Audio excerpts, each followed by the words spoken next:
Well met, my lord. It's a pleasure to see you. I've heard much about your deeds from my people in Bruma. I trust the stipend Tolgan gave you whetted your appetite. Good point. Allow me to formally introduce myself. I'm Countess Nerina Cavain. I assume you've noticed all the Akaviri relics I'm displaying. Well, it's safe to say I'm a collector of sorts. I've invested a great deal of time and money acquiring these bits of ancient history. In fact, I'd be so bold as to proclaim my collection the most complete in all Cyrodiil, perhaps even beyond. Except for one thing. A particular relic has eluded me for many years. Possessing this piece of Akaviri antiquity would make my collection complete. I'm of course referring to the Draconian Madstone. The stone is a fine bit of Akaviri craftsmanship. Worn like an amulet, this talisman is said to protect the wearer from poisons of any type. The Madstone appears as a snake coiled around and encircling itself. The eyes of the snake are supposed to be precious gems or some such. Through my sources, I've learned that the last reported location of the Madstone was the ruins at Pale Pass. If I liked you better, then I might tell you.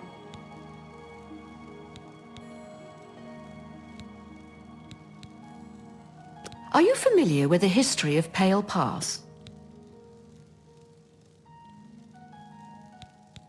Back at the end of the First Era, raiders from the continent of Akavir attempted to gain a foothold here in Tamriel. At that time, the Empire was broken into smaller factions. Raymond Cyrodiil decided to unify them and form an army to repel the Akaviri raiders. The force became known as the Army of Raymond. The two armies clashed in what's now northern Cyrodiil. The Akaviri were strong and well supplied. But their greatest error was marching through Morrowind on the way to their objective and dismissing the response it would garner from Vivek. They didn't count on Lord Vivek forming an alliance with the Trident Kings of the Dreg. From Morrowind he struck at their rear flank. Not only did this make the Akaviri fight on two fronts, it also cut off access to reinforcements and supplies from the sea.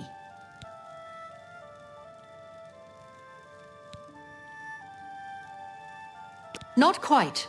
The army of Raymond knew that the organized Akaviri forces were commanded from a hidden post in the mountains. Rumors placed it in a snowy vale called Pale Pass. That's where Raymond focused his attention. As his forces fought their way across the Gerald Mountains, the Akaviri suddenly surrendered. It was assumed they were overwhelmed and gave up.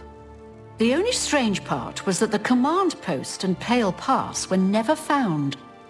It was dismissed as a rumor, and the army of Raymond celebrated.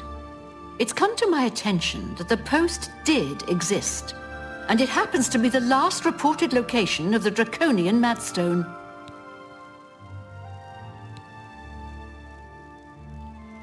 If you retrieve the Draconian Madstone for me, I'll be happy to compensate you by rewarding you with another Akaviri artifact. Are you game? I had a feeling you'd accept. Good. Then let me tell you how you're going to find the Madstone. I've come into the possession of a diary, written by an Akaviri messenger. I suspect that the text within can... Here's a translation of the passages we could still read. It was quite damaged. I've also included a rough map that was drawn in the diary as well. I'm also providing you with a unique key that was supposedly found with the diary. I'm assuming it'll prove useful when you arrive at the site.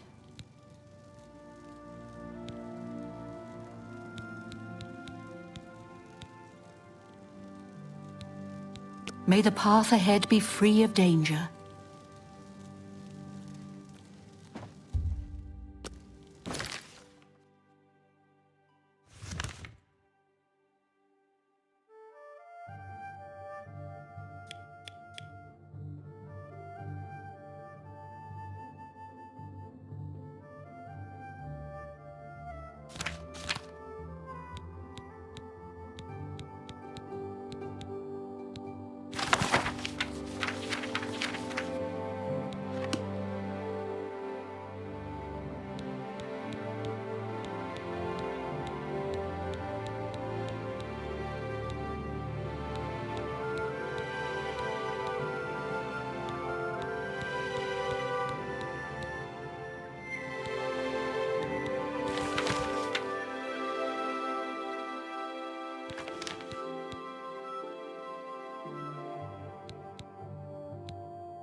I'm sorry. You must speak to Countess Carvane for any further information.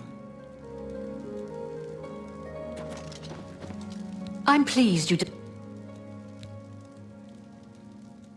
The Madstone...